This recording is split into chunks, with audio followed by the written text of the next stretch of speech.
Hi, everybody, and welcome to today's Teen Talk. I'm extremely excited about today's Teen Talk. My name is Niall O'Callaghan. I'm the Healthy Ireland Coordinator with Cork County Council, and these events are brought to you with Cork County Council in association with Healthy Ireland through Hubble and are overseen by our local LCDC in Cork County as well. We've had a great range of speakers over the last week or so, and today is no different. As I say, I'm very excited about today's speaker. Today we have Gerry Hussey with you, and Gerry is a guy that I have been a fan of over the last number of years, and very lucky to have gotten to know Gerry personally over the last few years as well. Gerry has had a huge history in terms of, being a performance psychologist. So particularly, he has worked as a sports psychologist with many successful teams such as Munster Rugby, Olympic boxers, with All-Ireland winning teams, and lots more. But I think when you listen to Gerry and you hear him speak, it's the connection he makes with everybody, and not just with those with the top sports performers or with corporates or whoever he's dealing with. So whoever has heard Gerry speak before will understand what I mean, and after this, I'm sure you'll understand as well. So it's just that personal connection that Gerry creates. I'm very excited to bring Gerry to you today. His latest venture began in 2018 when he started Soul Space with his wife Miriam, and that's a remarkable one-day event which he's held in his native county Galway. But it has also branched out into regular events which are now ongoing. And for anybody who's interested in those, it's Soul Space is the place to check those out. So you're very welcome to today's Teen Talk, Gerry. Yeah, thanks very much. Thanks for having me, Niall. Tell us, Gerry, how are you getting on or coping with the whole lockdown, and where are you? Yeah, I'm in Dublin. That's where we live at the moment. So we're in Dublin. And like everybody else, we're spending a large amount of our time here in the house, as you can see. And we're actually due baby any day now. So it's all getting exciting. So, and in some ways, the lockdown has been challenging for myself, trying to keep the business going. My parents are in Galway. I haven't got to see them. And with the news of the lockdown probably being extended again, realizing that when our baby arrives, we'll probably be just the three of us for a couple of weeks. So, yeah, like everybody else, it's bringing challenges. But at the same time, thankfully, we're healthy, we're well, and that's the most important thing. Yeah, that's brilliant. And of course, the very best of luck with that as well. And congratulations on the upcoming new arrival. I think, Gerry, maybe for our audience today, initially, these events were scheduled to be for teenagers and towards transition year students, but they're going out now to a lot more people. But can you think back to even when you were a teenager? And I always love the term that you have of looking at the potential of humans and of the human spirit. And can you chat to us a little bit about that and, looking back on yourself as a teenager and what you might like to have heard at that time? Absolutely. I mean, for me, looking back when I was a teenager, if I often think if I met myself as a teenager, would I even recognize myself? Because I was very insecure. I had probably no self-confidence. I hadn't a clue what I wanted to work at. And I was just kind of that stage where, like, I was doing all the normal things. I was sport. I was a boxer. I was playing GAA. I playing loads of sport. I was good at school, but there was nothing really that excited me a whole lot. I had no great direction, and I had a lot of kind of self-esteem issues, I suppose, was the best way. But I suppose when I grew up in a really small little country school, and there was no talk that time of working with psychologists or mental health or mental fitness. And so really, it was just a case of me being what I thought was a normal teenager, but also realizing probably around 15 or 16, realizing that there had to be something more to life than this. I was just doing life. I felt I was participating in life, but there was no great sense of joy or excitement or enthusiasm and one amazing thing that I found out when I was very young was that life expectancy is 900 months and we sleep 300.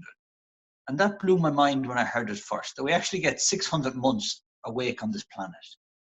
And that really made me start to realize that life isn't about waiting around.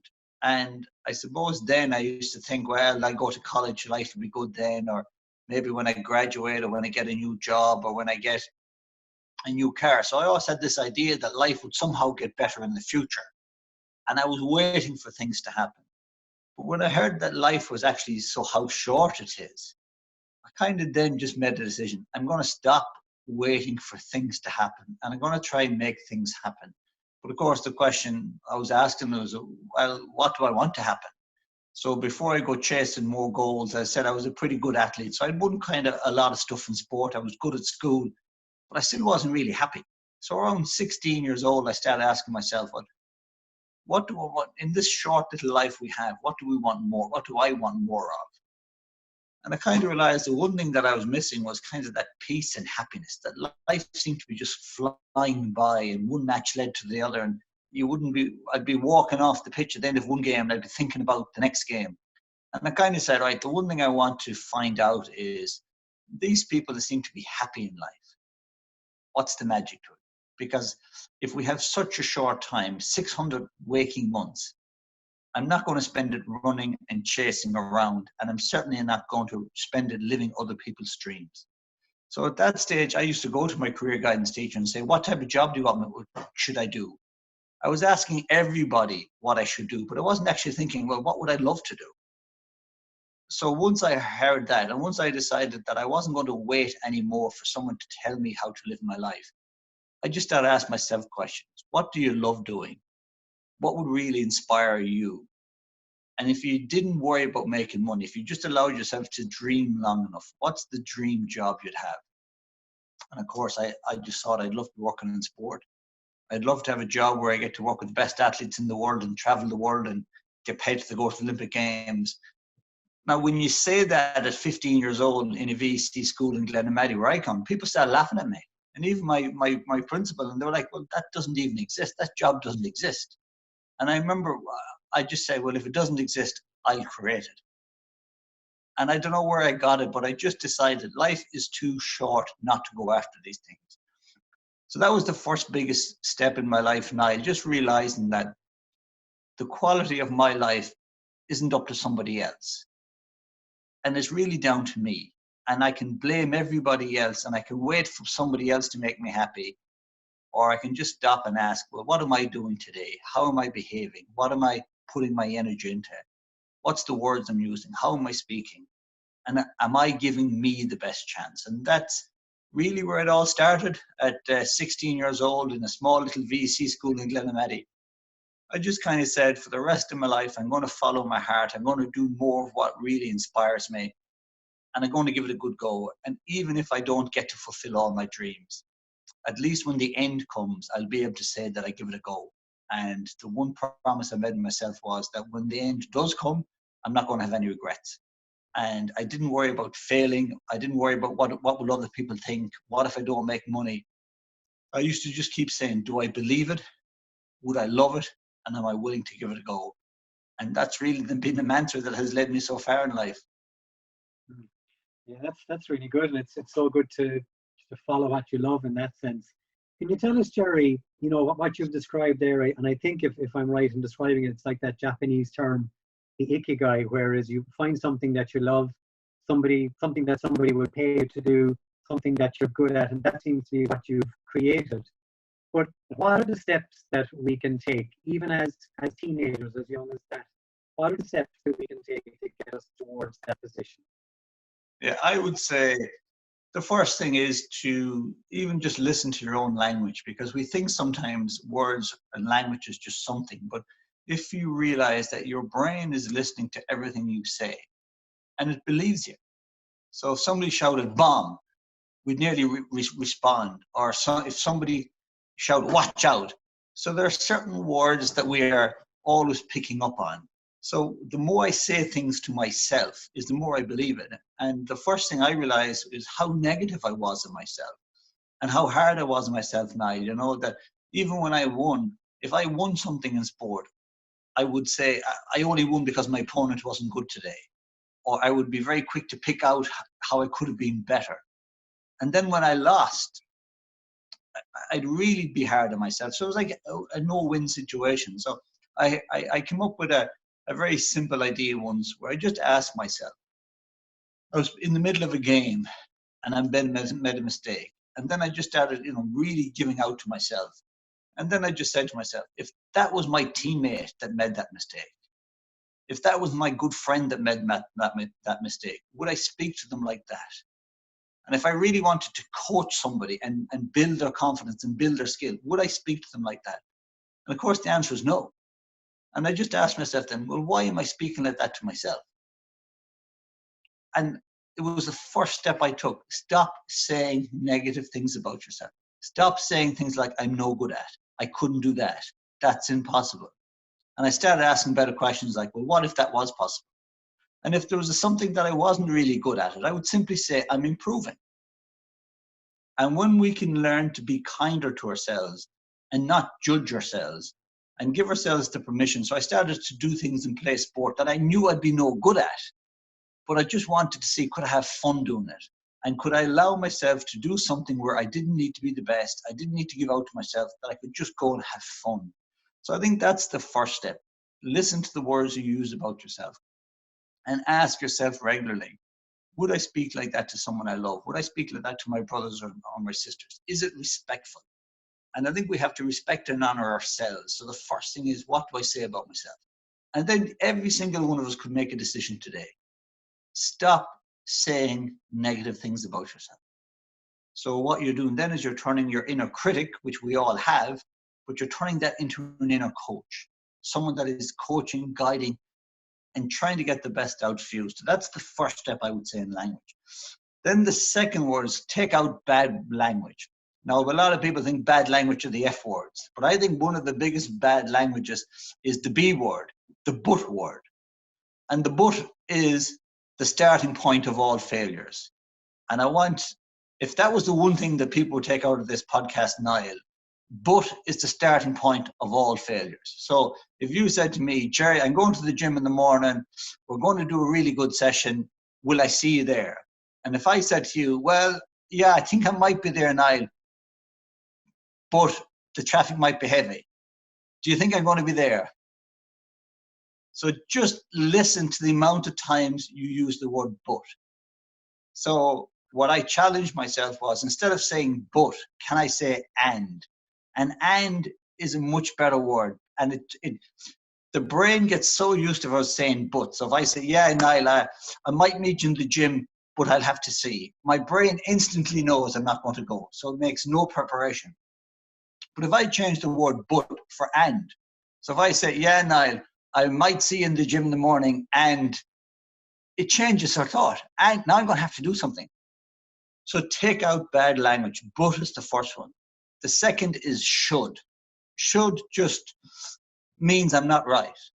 And if you say I should have done it in the past, it means I wasn't right in the past. I should be doing it now, it means what you're doing is wrong. So should is just a horrible word. So I think it's in Star Wars, I think it's Yoda that has the great expression, and he says, do or don't do, but don't try. So if you genuinely think you should do something, do it. But if in your heart you think you shouldn't be doing it, then don't do it. There is too many people that I meet, and they're doing one thing, but they're thinking about another. So do what you think it needs to be done. And for me, I started to clean up my language like that. I started to stop talking negative about myself. I stopped using the word but. I started using the word and I just started to speak differently to people. And then the most amazing thing happens is the more I started to, and I call this communication hygiene, because I kind of realized that I wasn't just being negative to myself, that sometimes I'd meet somebody and that person might be in a great mood, and I'd start talking about negativity, and I'd start giving out about the rain and giving out about school. And before I knew it, I just pulled them into a bucket of negativity as well. So then I said, well, I'm not going to do that. So if I call it, it's just simple communication hygiene. So most of us and most of the people listening to this wake up in the morning, we have a shower, we brush our hair. I know I could brush mine more, but because we like to be fresh and we don't like to stink out an environment when we get into it. But sometimes we can actually stink out an environment by the way we speak, the language we use, giving out about things. So I made a commitment to myself. I will not be the person in the room with a stinking conversation. And the more I cleaned up my own language was the more I realized how many people are so happy just talking about things they can't control. There could be 10 things right in the world, but they'll talk about the one wrong thing. They're using words like could, should, but, might. So I started to say to people at times, they might come in and say, oh, it's very cold outside. And I would deliberately say, yeah, but it's very warm in here. Or they'd say, oh, the traffic was crazy. And I'd say, but thank God you got here safely. And I would just like cut that negative conversation down and start having a different conversation. And I really, really believe that our life goes in the direction of the stories we tell ourselves. Words are so much more important than words. They guide our attention, they make us focus on something, and they make you believe something about yourself. So I know that's a very long-winded answer, Niall, but I just wanted, that was as simple as it started for me. Changing how I speak, changing what I spoke about, changing my language, and that almost started my brain thinking in totally new ways. That's really good. And I think it really goes back to controlling the controllables as well. And we can control the words that we use and the way that we speak, both to ourselves and the way we speak to others. Gerry, would you mind just touching on them as well, something that we're not in control of, and that is the words of people around us that you've referred to there. So how can we protect ourselves from other people maybe around us who mightn't be using that positive language? Yeah, well, I think for me, there's an expression I use all the time, and we're defined not by what happens to us, but how we choose to respond. So for me, I can't control the people I meet. I can't control what they talk about. I can't control the weather. I can't control this coronavirus. But I absolutely get to control my response. So if somebody's speaking negative, I will do everything I can to change the conversation. I will do everything I can to allow them to see the positives in what they're saying. And if that doesn't happen, then I will manage my response to that person. I won't get angry at them. I won't get annoyed at them. Sometimes I just look at people and I listen to the way they're speaking and I just kind of say to myself, thank God I don't live in that mindset. And I wonder sometimes, how do people live in their own mind at times if that's all they want to talk about? So yes, you're right, Niall. You can change what people talk about, but you can kind of influence them by changing the direction a little bit of the conversation. And then if that doesn't work, you just allow it to pass over you. So you don't allow their emotions to become your emotion. And the biggest work that I do is teaching clients and athletes and everybody to realize that we're not our environment. You are not the school you go to. You are not the class you sit in. You have nothing to do with what's happening around you. You are being defined by your response to what happens. And what we know about the brain is there's a beautiful expression that says we see the world not as it is, but as we are. So if I'm angry, if anyone ever goes to school angry, I bet you by the time 11 o'clock comes, you've nearly found someone to have a row with. But if you go to school not angry, it's like there's no one there to have a row with. If we believe we're not good enough, if we believe that people are out to make fun of us, then no matter what somebody says, we're going to twist it to suit what we believed. And I believe that about all the world. So if I can manage myself and keep myself in a calm, positive place where I'm choosing to find the positives, it's amazing how many positives open up. But if I allow myself to get negative, where I'm now choosing to find the negatives, it is amazing how many negatives. So it's almost like a yellow car. If we all spend another 10 minutes talking about yellow cars and how many yellow cars are on the road, I guarantee you over the next week, it would be like yellow cars started to appear out of everywhere. But the truth is, they've always been there, but now we're just noticing them. And that's why for me, I have daily little things that I do. And I call them CODE, Calendar of Daily Events. They're little things that I do to keep me grounded, to keep my mind strong, to keep me emotionally calm, so that before I leave my house in the morning, I spend, and sometimes it's as simple as 15 minutes, allowing me to be good on the inside. And then once, it's almost like anybody listening that plays sport. You know that you wouldn't arrive at a really important game and don't bother with a warm-up and just go on into the game. Or if anybody's a runner, you wouldn't just arrive at the track and just go straight into the 100-meter sprint. We know the importance of a warm-up. So when I realized how short life was, I realized that every day is really important. So every day is like a big event. where I want to bring the best of me into that event. And then I started asking myself, well, if you spend all this time warming up for a sport event, Gerry, I used to just wake up out of bed, stroll through breakfast, mumble and grumble around the kitchen, and then kind of sleepwalk into the day. No wonder the day didn't go well. So I came up with simple routines in the morning where I take time to stop, to think, express gratitude for something. And I make sure that when I walk into the day, I'm almost like going out like an athlete. I'm calm, I'm focused, and I'm ready to see the good in the world. And I'm going to fight the negativity inside me, and I'm ready to see all the good that's everywhere. So, and that is things that we all can do. Every single one of us has to take accountability for how am I choosing to respond? What am I choosing to say? Have I routines that I follow that allow me to be at my best, or have I not? And then if you haven't, it's really simple. Put them together. And I know you've loads in your own life, Niall, and lots of your own work talk about them. And they're very simple but very powerful. So I hope that makes sense. It does. It absolutely makes sense. And you mentioned just even about mentioning gratitude as well.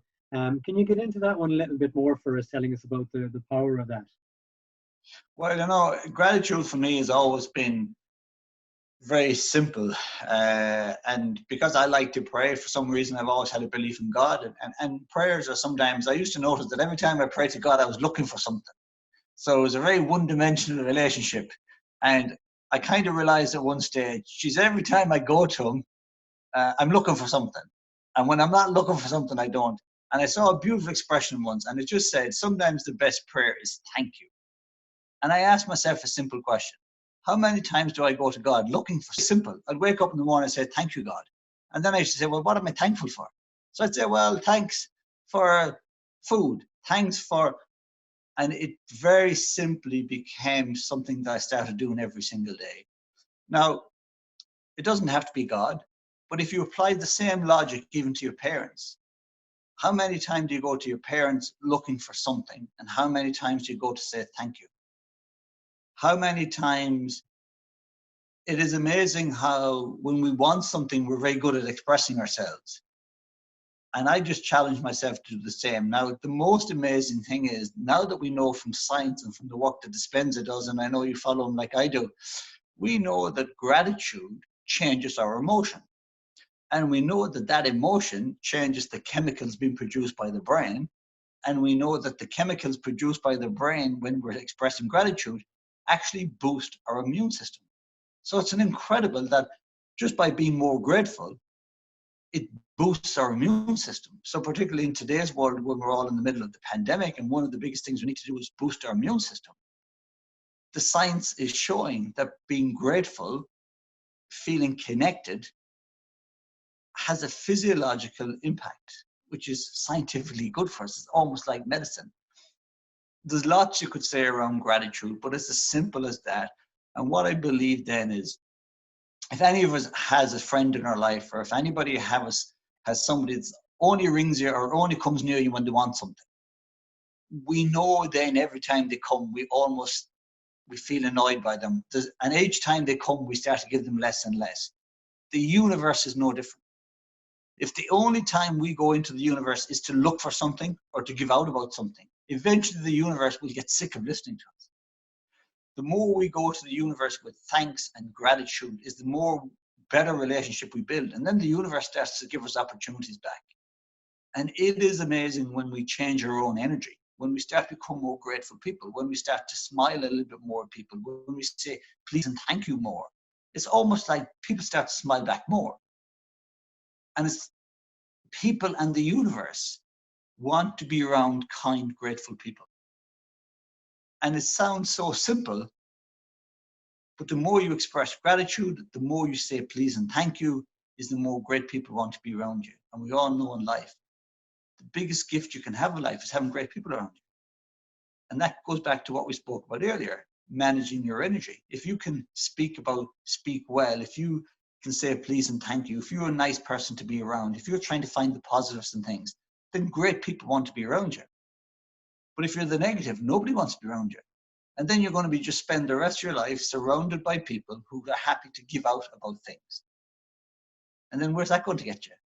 So it keeps coming back to the person decision. And what I believe is The single most important thing in life is, who am I? What's the values that I live by? How do I speak to people? How do I deal when something isn't going my way? Do I deal with it respectfully and calmly, or do I throw a fit? Do I get angry? How many times in my day do I say thank you? And it's a simple thing for even your listeners to just track roughly over any given day. How many times in that day do you genuinely say thank you to somebody? And when we start to build those habits, Niall, as I know you know, it's amazing what changes. Yeah, absolutely. And I love the way you bring in the science into it there as well, which really puts that backing behind it. Gerry, before we finish up, and I know we've given these messages a lot towards teenagers, but as always with a lot of these talks we've had with all our speakers, it applies to absolutely everybody, no matter what age you are. Would you like to just talk about that for a second, about these comments and these Yeah, techniques well, that you have and how important they are throughout life? yeah, for me, Niall, you know, when I do talks, one of the slides, and I very seldom use slides, but one slide I have is, it's a picture of a little baby, and he's only a couple of months old, and he's these two big, beautiful eyes, and he's full of mischief, and he's a big kind of chubby face, and his eyes are wide open. Now, I've put that slide in front of people for almost 20 years. I can't count. I mean, I'm talking thousands and thousands of people over 20 years. And when I put that big slide up, and I say to people, what do you see in the slide? Without doubt, people say fun, laughter, imagination. A lot of people say devilment because it's kind of looking at you. And it's amazing, nobody in all that time, nobody has ever said, I see somebody that's overweight with, with no hair, no job, and no money. Nobody has ever seen that because his eyes are awake. And then the next thing I do is I flick, and the next slide is a woman in her 90s, but she has the big same eyes again. And I ask the same question. When you look into somebody's eyes, you see something amazing. You see the human spirit. And you know when you see Ronaldo or Messi or one of the greatest musicians in the world, when they're in flow, when they're doing their thing, their eyes are wide open. There's something magical about them. So the human soul, the human spirit is in our eyes. And that never ages. And you're born with that. From the moment you were born, you have that human spirit. But the problem is we're conditioned then to see people in the physical. So people will describe themselves and say, oh, I'm 6 foot, blue eyes, brown hair. But that says nothing about your dreams, your ambitions, your spirit, your passion. That's just describing you physically. So unfortunately, we go from seeing people through that big spiritual side where they're fun and courageous, and then we just see ourselves through the physical. So when I talk about the human spirit, it's something that we're born with. It's that passion, that fun, that laughter, and that never ages, Niall. It never ages. You meet somebody at 90 and they're still living life. They're still adventurous. I get to see, Gaelic players every now and again, and they're in their 90s. But you start to talk to them about the day they won All Ireland, and it's like they become young men and women again. Their eyes. So for me, the message is of all ages. Have you enough fun in your life? Have you enough adventure? Are you speaking your truth? Do you realize that life is one short adventure? Now, have you grabbed it by the scruff of the neck and are you going after it? And when you go after it and your spirit comes alive, it doesn't matter what age you are. It doesn't matter what your body looks like because people want to be around you. So I would say stop judging yourself by the physical. People say, I'm too big, too small. I'm too fat, too heavy. Who said? And when you start to see yourself and other people through their eyes, through their soul, through their passion, you see people in a whole new light. And I would say the human spirit is incredible. When you see people in challenging situations and you can see people who can do amazing things when they really need to. They can, in an emergency situation, a story I tell sometimes, I have a bunch of adults in front of me and I put a chair in front of it and then I put a load of weights on it. So it weighs 120 kgs. And I ask a simple question in the room. I says, who goes to the gym every day? And very few people put their hand up. And then I say, hands up who thinks they can come up here and lift this chair. So people are looking at the physical chair, they're looking at their physical self and they make the decision, no. And very seldom any hand goes up. And then I said, let me change the question. Nothing's changing. The chair is still the same chair and it still weighs the same. But now pretend that your 3-year-old daughter is trapped underneath and they're suffocating. There's nobody else in this building. And if you don't lift it 2 inches, they're going to suffocate. Now, in that situation, to save your 3-year-old's life, if you think you could lift the chair, put your hand up now. And what do you think happens then, Niall? Every hand goes up. Because now you're not talking about physical limitations. You're now moved into what I call quantum, which is energy, spirit. And when we really need to do something, we can do things that defy the physical body. And when we can tap into that spirit, great athletes do it, endurance runners, think of hurlers, footballers. A hurler's running along, he's coming down to score a goal in Croke Park, and he gets an unmerciful belt of a hurl across the shin. Now, if he got that in any other context, in any other moment, he'd probably fall down crying. But as he's bearing down in goal and his eyes are awake and he knows he's going to score the winning goal and enter the history books, do you think he even feels that hurl banging off his shin? Because he has moved beyond the physical. And when each of us move beyond the physical, and we start to see people as spiritual beings, and we start to see passion and fun and laughter, we realize that the human spirit is an incredible thing. We realize that we as spiritual beings are so powerful. We have the ability to light up the room just by a smile. And when you look into people's eyes, you realize that people never age. The body ages, but people never age. And that's my belief about the human spirit. And when my life is over, all I want to be able to say is that I took a chance and I let my own spirit shine as brightly as it could. And if that allowed others to shine theirs, I think it'd be a useful life. So it's a very long-winded answer, but that's my belief. Thank you, Ray. I always love your long-winded answers, and I think that was a fantastic way just to finish our talk today. Listen, thank you so much for joining us on our Teen Talk today, and want to wish yourself and Miriam the very best with your upcoming edition. So thank you very much for joining us on Teen Talk. That's all. Thanks very much, Niall. Thanks for having me. God bless.